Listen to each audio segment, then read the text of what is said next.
निवडणुकीसंदर्भातली आता एक मोठी बातमी। उद्या विधानसभेच्या 288 जागांचा निकाल लागेल। नव्या सरकारच्या पहिल्या अधिवेशनाची नागपुरात तयारी सुरू झाली आहे। नव्या सरकारच्या अधिवेशनाची सध्या जोरदार तयारी सुरू आहे। डिसेंबर महिन्यामध्ये नागपुरात नव्या सरकारचं पहिलं अधिवेशन होणार आहे। सार्वजनिक बांधकाम विभागाकडून मंत्र्यांच्या बंगल्याच्या परिसरात पेंडॉल टाकण्याचं काम सध्या वेगानं सुरू आहे।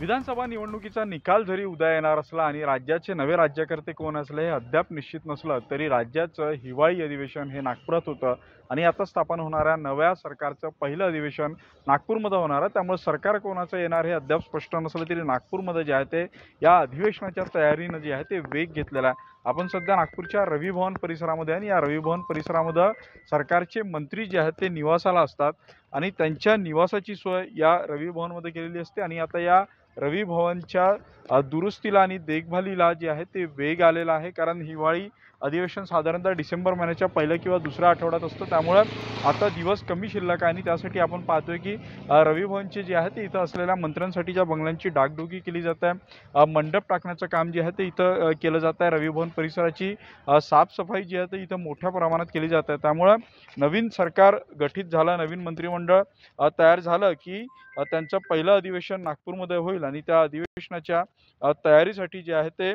सार्वजनिक बांधकाम विभाग सज्ज होत असल्याचं आता आपल्याला नागपूरमध्ये पाहायला मिळतं। उदय तिमांडे, न्यूज 18 लोकमत, नागपूर।